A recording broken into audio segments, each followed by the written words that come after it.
There is light in the darkness.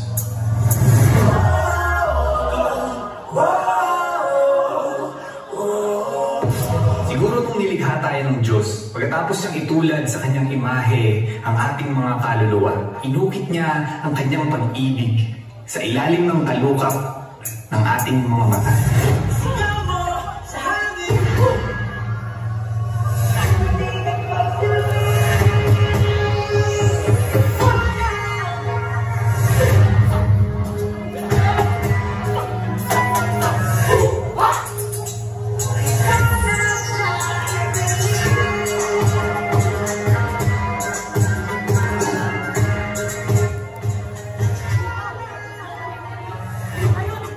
Ng iyong sarili, nag-aaway ng ulap sa kalangitan.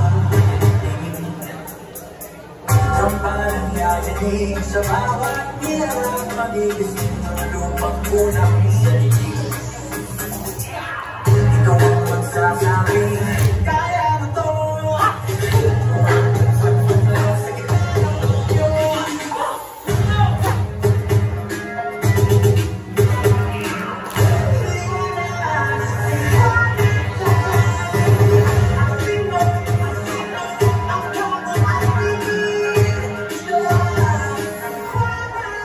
Bago mo bulagin ang sarili mo sa dilim ng buhok, liwanag ng kaligayahan, ang kasalukuyan mong kalagayan, tandaan mo sa lilim ng aking pag-ibig. Na parang magsasabing, teka lang, wala yan. Kahit natural lang sa atin ang pumikit tuwing nagdarasal. Naalala ko, tuwing nag-iisip, tuwing nagpapahinga, tuwing nakikinig ng malamig at mahinahon ng musika. Napapaligiran na ako ng mga tanawin, kahit gano'n pagkikit. Pinipili pa rin ang mga mata ko ng pumikit.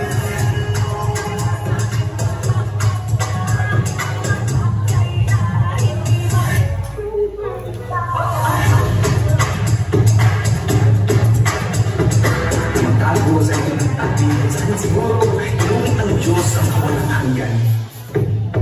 Napilit hinahanap ng ating kaluluwa sa mga pasilyo ng ating katawan.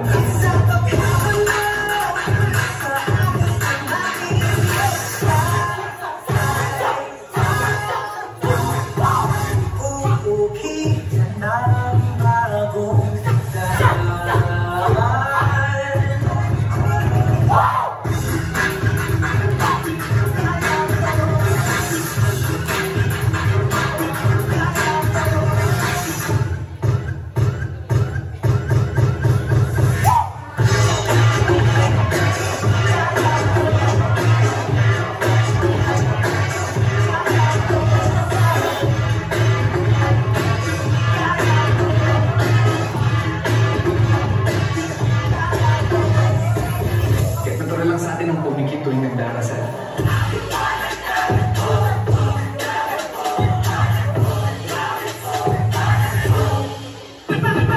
Gusto ko maniwala sa itong dahilan kung bakit kumukuha ang tao libo-libo beses sa isang araw at kung bakit hindi man aking pangarapin ang buhay balang araw. Kaibigan, hindi ko alam kung anong pinagdaraanan mo ngayon.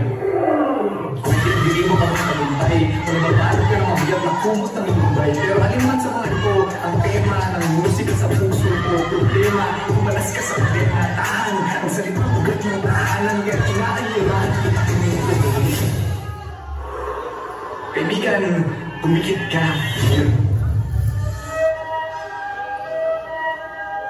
Pumikit ka rin muna ang ngayon at bumalik ka sa panahon na gusto mo na sanang ibaon sa lupa ang sariling buhay para humupa sa napiling hukay ang mga problemang sinumbat mo sa Panginoon. Tandaan mo ang dahilan kahit naririnig mo pa ako ngayon ay dahil nun, hindi ka niya hinayaang magpatalo sa puot. Huwag mong titigan ang kasalukuyan. Dahil ang tunay at tagumpay ay binigay niya na sa iyo.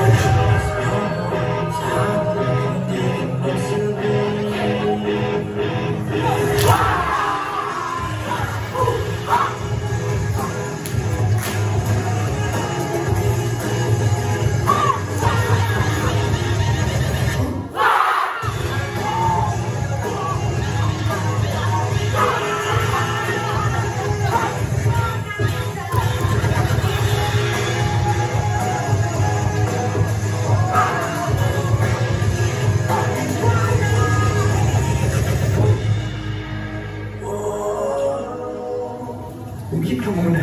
Pero dumilag ka rin muli. Hayaan mo siya ang magdikta sa'yo. Waling kabanata ang huli.